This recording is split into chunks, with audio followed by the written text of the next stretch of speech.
اعوذ باللہ من الشیطان الرجیم بسم اللہ الرحمن الرحیم الحمدللہ رب العالمین الصلاة والسلام علی سیدنا و نبینا بالقاسم محمد اللہم صلی علی محمد وجل فرد وعلى آل الطیبین الطاہرین المعصومین لا سیما علی بقیت اللہ الاعظم روحی وارواح العالمین لتراب مقدمہ الفدا۔ جو عمدہ ہفتہ اس میں امام رضا علیہ السلام کی ولادت باسعادت 11 ذیقعت کو میں ایک دو فرمان تورکاً امام رضا علیہ السلام کے آپ کے سامنے پڑھوں گا۔ اس کے خاص مقصد ہے، یعنی امام رضا علیہ السلام کے فرامین پڑھنے کے ایک خاص مقصد ہے، وہ یہ ہے، میرا اپنا ایک طریقہ کار ہے، میں کہتا ہوں ہماری جو گفتگو بھی ہو اس کا محور امام زمان ہونا چاہیے، یعنی اگر ہم امام رضا پڑھیں تو وہ بھی امام زمان ارواح و فدا کو اس کا محور اور مرکز بنا کر۔ اس لحاظ سے امام زمان ارواح و فدا کا ایک خط ہے شیخ مفید علیہ الرحمہ کے نام، جس میں حضرت نے اپنی غیبت کے طولانی ہونے کی دو وجوہات بیان فرمائی ہے، ظہور نہ ہونے کی دو وجوہات بیان فرمائی ہیں۔ فرمائے لَوَنَّا شِيَعَنَا وَفَّقَهُمُ اللَّهُ لِطَاعَتِهِ عَلَى اجْتِمَاعٍ مِنَ الْقُلُوبِ لَمَا تَأَخَّرَنَّهُمُ الْيُمْنُ بِلِقَائِنَا، اگر ہمارے شیعہ اللہ کے مطیع بن جاتے اور آپس میں پیار کرنے لگ جاتے تو میرا ظہور کب کا ہو چکا ہوتا۔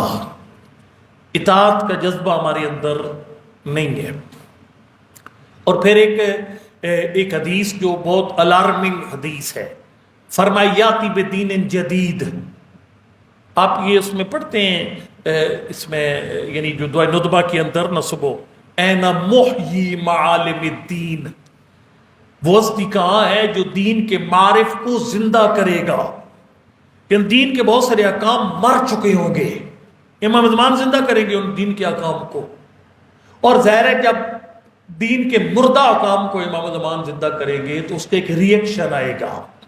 روایات میں کہ یاتی بدین جدید، امام زمان جو دین لے کر آئیں گے لوگوں کو نیا لگے گا، اور اس میں پھر مزاحمت ہوگی لوگوں کی طرف سے، جس طرح علماء کرام کی خطابات ہوتے ہیں، آگے سے مزاحمت آتی ہے، اس کے ایک آگے سے مطلب اس کے ریئیکشن آتا ہے، تو امام زمان پہ بھی ریئیکشن آئے گا۔ یحدثکم بحدیث لا تتحملون، ویسے فرمان پڑ گئے جسے تم برداشت نہیں کر سکو گے۔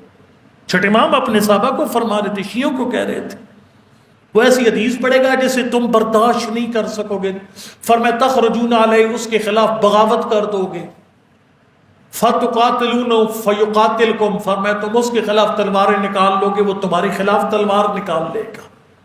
یہ امام کے لشکر کی کیفیت بتا رہے ہیں۔ وہ ایک ظاہر ہے جب ایسی صورتحال ہو تو اس کی پہلے سے ٹریننگ ہوتی ہے، مثلا اگر ایک بندہ آرمی میں ہے اور وہ اس کو وہ آرمی نالائق آرمی ہوتی ہے، نالائق فوج ہوتی ہے، جو کہے کہ آپ فرض کرو آپ نے اس جو ہے وہ ٹینک چلانے والی فوج کا آپ حصہ ہیں، تو آپ کو ٹینک چلانا تب سکھائیں گے جب انڈیا کے ساتھ جنگ لگ جائے گی، جب جنگ لگ جائے گی آپ ٹینک سے چلانا سکھا رہے ہوں گے، نہ ٹینک رہیں گے نہ ٹینک چلانے والے رہیں گے۔ جنگ کا اصول یہ ہوتا ہے کہ جنگ لگنے سے پہلے تیاری کرنا پڑتی ہے، ٹریننگ پہلے ہوتی ہے، جنگ بعد میں ہوتی ہے۔ امام زمان ارواح و فدا کے ظہور کے بعد کچھ خطرات ہیں، ریئیکشن کے خطرات ہیں مومنین کی طرف سے۔ وہ کیوں بھلا؟ امام نے دین کے مردہ احکام زندہ کرنے ہیں، جو لوگ بھول چکے ہوں گے احکام ان کو زندہ کرنا ہے۔ اس کا مطلب ہے کہ اس کی تیاری یہ ہے کہ گاہے بگاہے دین کے وہ احکام بیان کیے جائیں جو مر چکے ہیں، تاکہ ظاہر ہے جس نے ریئیکشن دینا یا ریئیکشن دے لے، اور اس کو اس وقت پھر نہیں نہ لگے جب امام ہے تو کوئی فرمان نہیں نہ لگے۔ اسی وجہ سے میں امام رضا علیہ السلام کے ایک دو فرمان آپ کو پڑھ کے سناؤں گا، بالکل نئے ہیں، اور انشاءاللہ امید آپ بھی کافی حیران پریشان ہوں گے وہ فرمان سن کر، لیکن ایسے فرامین کو سن کر حیران پریشان ہونا، پھر ان کے مطابق اپنے آپ کو تیار کرنا، یہ اور یہ حدیث پیغمبر ہے۔ طوبی لمن ادرک قائم اہل بیت وہو مقتدن بقبل قیام، فرمائے وہ بندہ بڑا خوش نصیب ہے جو میرے بارہویں کی رعیت ہوگا اور اس کے ظہور سے پہلے ہی اپنے آپ کو اس کا پیروکار بنا لے گا۔ یعنی آج اگر وہ عجیب و غریب چیزیں ہم سن لیتے ہیں تو پھر کل جب امام بیان کریں گے تو حیرت نہیں ہوگی. میں آپ کو عجیب غریب چیزیں شروع کرنے لگا ہوں. سب سے پہلی عجیب و غریب چیز، اور کافی امید ہے کہ آپ کو پسند بھی نہیں آئے گی، وہ یہ ہے کہ اہل سنت برادران کے ساتھ رہ کر ظاہر ہم مل کر رہتے ہیں، تو اس میں یہ ہوتا ہے کہ جب اٹھنا بیٹھنا اکٹھا ہو، رشتے آپس میں ہو جائیں، تو عادات، خصلات اور عقائد بھی، ان کا بھی ایک تبادلہ ہوتا ہے. بھائیوں کے کئی عقیدے ہمارے اندر آ گئے ہیں اور کافی سارے ماشاءاللہ آئے ہوئے ہیں. جیسے قضاء و قدر کے بارے میں ہمارا نظریہ اور ہے، بھائیوں کا نظریہ اور ہے، لیکن ہمارے لوگ اسی سے متاثر رہے، اسی سے. فرض کرو بچہ فیل ہوگا اپنی نالیکی کی وجہ سے، ہم کہتے ہیں بچے کے مقدر ہی ماڑے تھے. یہ بھائیوں کے مقدر ماڑے تھے. ہمارے جو تقدیر ہوتی ہے اس میں بندے کا اپنا کردار بھی ہوتا ہے. یعنی لکھا ہوا اس طرح نہیں ہوتا بھائی بچے نے فیل ہونا، نہیں، اسباب بھی لکھے ہوتے ہیں. یہ بچہ ان نالیکیوں کی وجہ سے فیل ہوگا، ان اسباب کی وجہ سے فیل ہوگا. ان میں سے ایک مسئلہ یعنی جو امام رضا علیہ السلام کے دور میں بھی عروج پر تھا اور آج تو بہت ہی عروج پر ہے، چونکہ ہماری جو پردہ بیوی ہیں وہ پیروں فقیروں کی خریدار ہے، پکی ان کی کسٹمر ہے، پکی. الٹے سیدھے تویز لے کر آنا، یہ بڑا خطرناک کام ہے.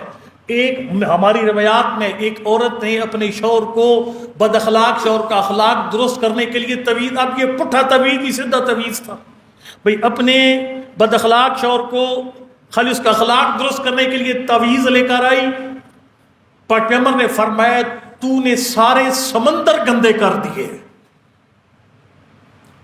تو یہ ہماری خواتین ماشاءاللہ وہ بڑی کسٹمر ہیں، ڈبہ پیر جو ہیں ان کی، اور اس میں پھر آپ بھی ماشاءاللہ بیعت کے ڈھیر آپ نے لگائے ہوتے ہیں. میں خود جانتا ہوں، یعنی غیر معصوم کی بیعت بھائیوں میں ہے، اور اس کلچر کا ہم پہ بھی اثر ہمارے اندر بھی آئی ہوئی ہے. ہم بھی کبھی کسی کے بیعت کبھی کسی کے بیعت کی ہوئی ہے. یہ بہت خطرناک ہے. یعنی ایسے لوگوں کی بیعت کہ جو نہ نماز، نہ روزہ، نہ حج، نہ زکوٰۃ، نہ حلال، نہ حرام، ایسے بندوں کو مرشد بنا کر بیعت کرنا. شیعہ مذہب میں نبی اور امام کے علاوہ جس کی بیعت کی جائے وہ طاغوت ہوتا ہے. میں بھی روایت آپ کو پڑھ کے سناتا ہوں کہ یہ جو صوفیاء کرام ہیں ان کے بارے میں امام رضا علیہ السلام کیا فرماتے ہیں. بزنتی جو ہے یہ ابی نصر بزنتی مولا کا بڑا پیارا صحابی، اور اس کی روایات بھی صحیح روایات ہوتی ہیں. اس کا تعارف میں نہیں کرواتا وقت کیونکہ کافی مختصر ہوتا ہے. یہ کہتا ہے کہ قال رجل من اصحابنا، ہمارے اصحاب میں سے ایک بندے نے، البتہ یہ روایت چلے امام صادق کی، چل میں پڑھ دیتا ہوں. تو وہ کہتے ہیں کہ امام صادق علیہ، بلکہ نہیں، یہ امام رضا علیہ السلام سے روایت کرتے ہیں. امام رضا پھر امام صادق علیہ السلام سے روایت کرتے ہیں. لہذا یہ حدیث امام رضا علیہ السلام نے بیان کی بزنتی کے سامنے، اور امام علیہ السلام نے یہ روایت جو ہے امام صادق علیہ السلام سے کی ہے. فرمایا کہ میرے دادا جعفر صادق علیہ السلام کے پاس ایک بندہ ہے، اور اس نے کہا کہ ظہر فی ھذا الزمان قوم یقال لهم الصوفیہ. یہ جاگنے ہے، بات پسند نہیں ہے لیکن سنیں غور سے اس کو. حضرت نے فرمایا کہ اس نے عرض کیا کہ مولا ہمارے زمانے میں ایک لوگوں کا گروہ آ گیا جنہیں صوفی کہا جاتا ہے، صوفیاء کرام کہا جاتا ہے. ایک نکر میں ساری زندگی گزار دی. ٹھیک ہے جی، جو عورتیں دیکھتی نہیں ساری گنہگار ہوتی نہیں، چونکہ مرد کے جسم کے وہ جو عام طور پر ظاہر نہیں ہوتے، عورت کے لیے دیکھنا جائز نہیں ہے، لیکن یہ لوگ کسی شریعت کے پابند نہیں ہوتے. بہرحال جی کہا کہ کمولا صوفی کہا جاتا ہے. ما تقول فیہم، امام رضا فرماتے ہیں میرے دادا جعفر صادق سے پوچھا گیا آپ ان لوگوں کے بارے میں کیا فرماتے ہیں، صوفیوں کے بارے میں؟ قال انہم اعداؤنا، فرمایا یہ لوگ ہمارے دشمن ہیں. اور ماشاءاللہ ہم تو بیعت کیے ہوئے ہیں. میرا اپنے کل سہل مجھے ملے، میں محرم پڑھ رہا تھا ایک جگہ پر، اس کی آنکھیں اندر چلی گئیں، بالکل بری حالت، یعنی بل خالی جلد تھی اس کے وجود پر، کپڑوں سے میل ٹپک رہی تھی. تو میں نے کہا میاں یہ کیا ہوا؟ اس نے کہا بیعت کی ہے. تو اس بیعت نے مرا یہ اشر کر دیا ہے، مطلب چرس پی پی کر یہ حال ہو گیا. فرمایا کہ وہ ہمارے دشمن ہے. صوفی جو نہ نماز، نہ روزہ، نہ حلال، نہ حرام، جن کی اپنی الگ شریعت ہے. مجھے ایک مومن ملا تھا، اس نے کہا تھا ہمارے ایک مرشد ہیں وہ تازہ پکا کر کھاتے ہیں رمضان کے اندر. ان کی واجبات کی ادائیگی کوئی نہیں ہے. بھائی کمائیے، اپنی زوجہ کو خود کھلائیے، آپ کسی اور کی شرینی پر کیوں بیٹھے ہوئے؟ حضرت نے فرمایا کہ فرمایا وہ ہمارے دشمن ہیں، فمن مالا فیہم فہوا منہم، دو کشتیوں پہ سوار نہیں رہ سکتے، میں رضا کا دامن بھی پکڑا ہوا ہے اور کسی صوفی بابے کی بیعت بھی کی ہوئی ہے، فرمایا جو ان کی طرف مائل ہوگا وہ انہی میں شمار کیا جائے گا، اس کا ہم سے کوئی تعلق نہیں۔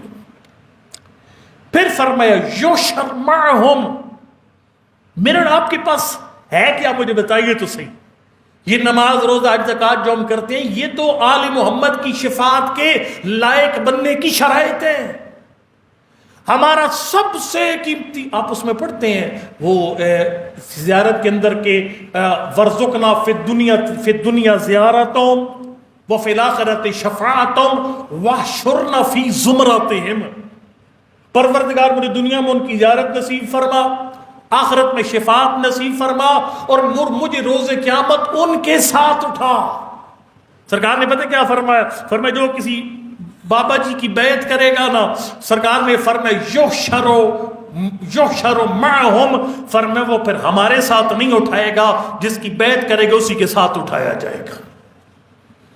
اگلی بات یہ عجیب ہے، یعنی اس وقت اکثر میں معافی چاہتا ہوں ایسے لوگوں نے علم بھی بڑے بڑے لگائے ہوئے، یہ بھی سن لیجیے، امام علیہ السلام فرما رہے ہیں، سرکار نے فرمایا سیکون اقوام یدعون حبنا، ایسے لوگ آئیں گے عنقریب کہ جو ہماری محبت کے دعوے دار ہوں گے، لیکن یمیلون الیہم، محبت ہم سے کریں گے لیکن پیر مرشد کے پکڑے ہوئے ہوں گے، ادھر بھی مائل ہوں گے، دو کشتیوں کے سوار، خلیانی، پھر فرمایا یتشبہون بہم، وہ ان جیسا بننے کی کوشش کریں گے، بابا جی نہیں نہاتے تو مرید بھی سال سال کو نہیں نہائے گا، بالوں کا سٹائل ان جیسا، اٹھنا بیٹھنا کھانا پینا بابا جی جیسا۔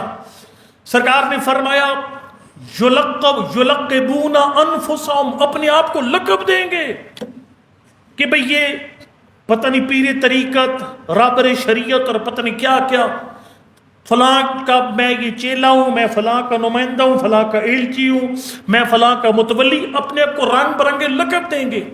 وَيَأْوَلُونَ أَقْوَالَهُمْ، ان کی غلط باتوں کی تعویلیں نکالیں گے، مرشد پاک تو غلط ہو نہیں سکتے، لہذا ان کی ہر بات کی ایک تعویل نکالیں گے، کوئی نہ کوئی اس کا درست پہلو اس کے اندر سے نکالیں گے۔ اللہ فرمایا آگاہ ہو جائے جاؤ، فَمَن مَالَ إِلَيْهِمْ لیسا منا، فرمائے جو ان کی طرف مائل ہوگا وہ ہم میں سے نہیں رہے گا، انا منہم برا، فرمائے ہم ان کی طرف مائل ہونے والوں سے بیزاری کا اعلان کرتے ہیں، ومن انکرہم ورد علیہم، جو ان کا انکار کریں گے وہ کہہ کہ میرے 14 مرشد، میں نے اور مرشد کو نہیں بنانا، میں بیعت کروں گا تو امام زمان کی، میں بیعت کروں گا تو مولا کائنات کی، میں کسی کی بیعت ان کے علاوہ نہیں کرتا۔ فرمایا جو ان کا انکار کرے گا اور ان کو رد کرے گا، کان کمن جاہد الکافر بین یدی رسول اللہ صلی اللہ علیہ وآلہ وسلم، فرمایا اس بندے کی طرح ہوگا جو رسول خدا کے سامنے کسی کافر کے ساتھ جنگ کرتا ہے۔ جیسے کوشش کریں کہ یہ یعنی پوچھا کر، اس لیے معصوم نے فرمایا وہ بستی چھوڑ جا جس میں عالم نہیں ہے، عالم ہوگا تو آپ کو بتائے گا کہ امام رضا علیہ السلام کا پیغام کیا ہے، حضرت کا فرمان کیا ہے۔ خالق کائنات ہم سب کو امام کی آمد سے پہلے عجیب و غریب باتیں سن کر ان پر عمل کر کے امام زمان کے ظہور کی تیاری کی توفیق عطا فرمائے۔